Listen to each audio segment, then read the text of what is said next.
साथियों, आपको पुस्तक योग प्रक्षिप्त की जागृत का उच्च स्तरीय विज्ञान, लेखक श्री राम शर्मा आचार्य,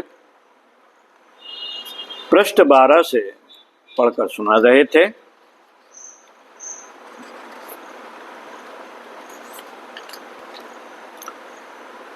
आइए सुनते हैं।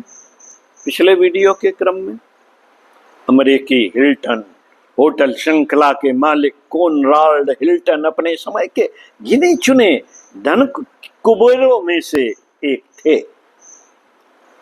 अनवरत रूप से मिलती गई सफलताओं का कारण वे भीतर की आवाज को बताते थे। उनके साथी गणित और तथ्यों के आधार पर योजनाएं बनाते थे और हिल्टन के आधार को अवैज्ञानिक बताते थे। तो भी यह बात आश्चर्यजनक ही बनी रही कि भीतरी आवाज ने कभी धोखा नहीं खाया, जबकि तथ्यानुयायी अनेक बार असफल रहे और घाटे की चपेट में आए। यह रास्ता उन्होंने अलास्का हिमाच्छादित प्रदेश में तेल की खुदाई का ठेका लेने वाले लिडशेन हेस से सीखा था। उन्होंने वह दुस्साहस भरा काम हाथ में लिया था और असाधारण धन तथा यश कमाया था। हेस अपने पुरुषार्थ को दांव कहते थे और उस बाजी को जीतने में अंतः प्रेरणा के मार्गदर्शन को श्रेय देते थे।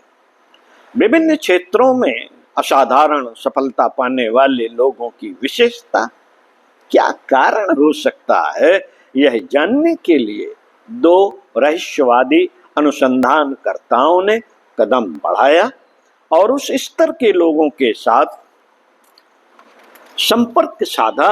ऐसे सफल लोगों में उद्योगपतियों को प्रथम महत्व का समझा जाता है, इसलिए उन्होंने उस वर्ग को प्रधानता देते हुए अन्य क्षेत्र के लोगों को भी द्वितीय तृतीय श्रेणी का गिना और अनुसंधान का कार्यक्रम बनाया।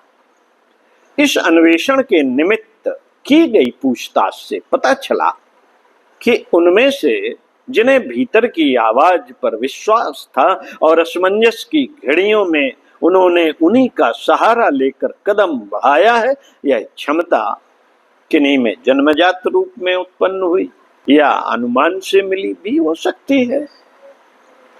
कोई उसे योग साधना द्वारा भी उत्पन्न कर सकते हैं।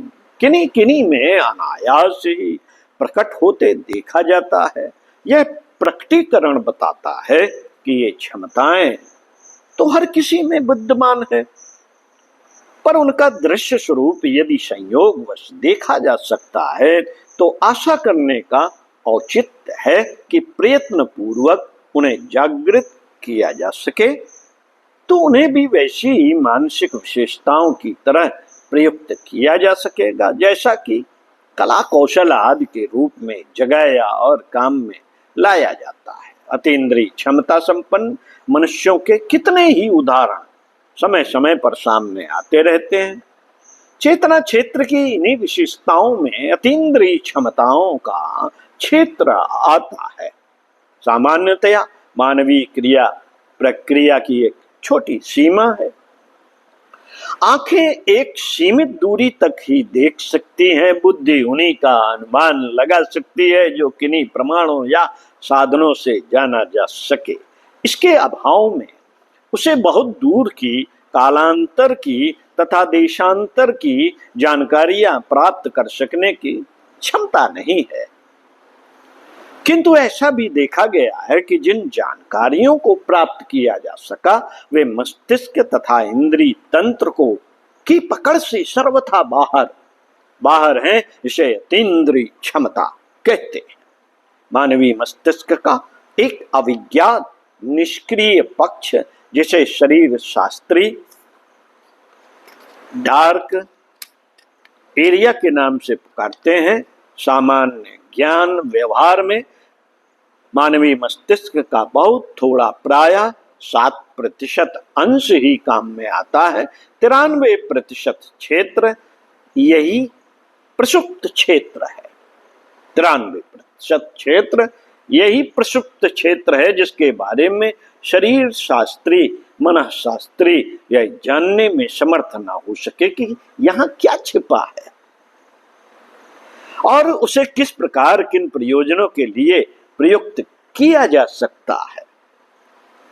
तत्वज्ञानी इस प्रसुप्त क्षेत्र को अतीन्द्रिय क्षमता संपन्न कहते हैं। इसका कुछ भाग यदा कदा अपनी रहस्यमय परतों की थोड़ी झांकी करता है, कराता है, तो प्रतीत होता है कि हर किसी में वे विशेषताएं विद्यमान हैं जो यदा कदा सिद्ध पुरुषों द्वारा प्रकट होती देखी जाती हैं। मन बुद्धि से भी अधिक प्रभावी भाव क्षेत्र होता है। भाव एवं चिंतन की शैली और आकांक्षा की दिशा बदले बिना आत्म जगत में और सर्वोपरि अध्यात्म भावना के जगत में प्रवेश संभव नहीं हो पाएगा। इसके बिना समग्र व्यक्तित्वों का विकास असंभव है। एक व्यक्ति दूसरे व्यक्ति को तर्क, प्रमाण, विचार, परामर्श आदि देकर प्रभावित कर सकता है, इसकी जानकारी सभी को है। अध्यापक अपने छात्रों के मस्तिष्क को विकसित करते हैं। पहलवान अपनी शागिर्दी को कुश्ती, कसरत सिखाकर बलवान बनाते हैं। वक्ता, लेखक विचारों से हलचल उत्पन्न करते और लोगों की सोचने के तरीके में परिवर्तन करते हैं। नर नारी के बीच शारीरिक आकर्षण भी काम करता है और प्रतिभाशाली व्यक्ति अपने रौब, दौब, आतंक का भी उपयोग करते हैं। उपरोक्त प्रभाव प्रक्रिया का स्तर उथला ही रहता है।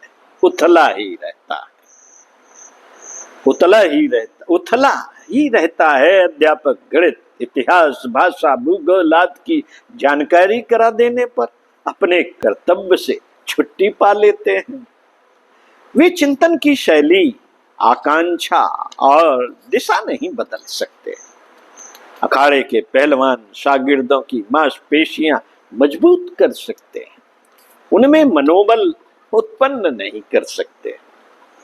इसी प्रकार लेखक, वक्ता, नेता, प्रतिभा संपन्न व्यक्ति अपनी तेजस्विता के सम्मोहन से तत्काल तो कुछ भी सोचने करने को आवेश उत्पन्न कर सकते हैं, पर वह क्षणिक होता है और उथला रहता है।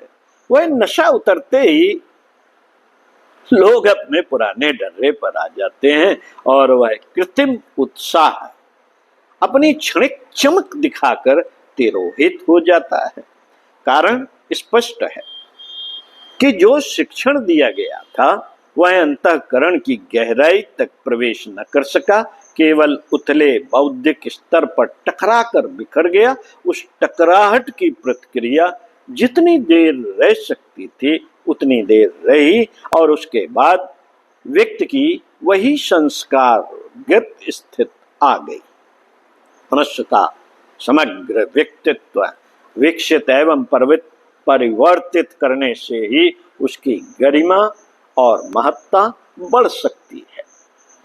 महामानव ही इस विश्व की सच्ची संपत्ति होते हैं। कोई देश और समाज उन्हीं के कारण गौरवशाली बनते हैं और उन्हीं के अभाव में पतन के गर्त में गिरते चले जाते हैं। राष्ट्रीय संपदा का मूल्यांकन धन के आधार पर नहीं, मनुष्य तेजस्वी और आत्मबल संपन्न प्रतिभा के आधार पर ही किया जाना चाहिए। वे यदि उद्भूत नहीं तो विपुल संपदा संपन्न होते हुए भी कोई समाज दरिद्र ही रहेगा।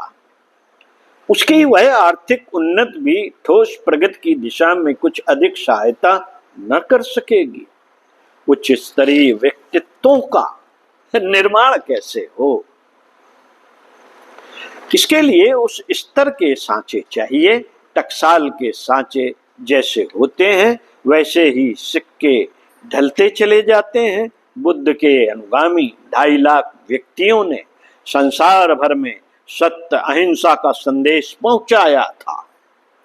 गांधी के अनुचर स्वतंत्रता संग्राम में एक से एक बड़े चढ़े अनुदान लेकर आगे आए। ये प्रेरणाएं बौद्धिक आधार पर नहीं, भावना स्तर पर दी जाती हैं और इनको देने के लिए वैसा ही शक्ति संपन्न व्यक्तित्व चाहिए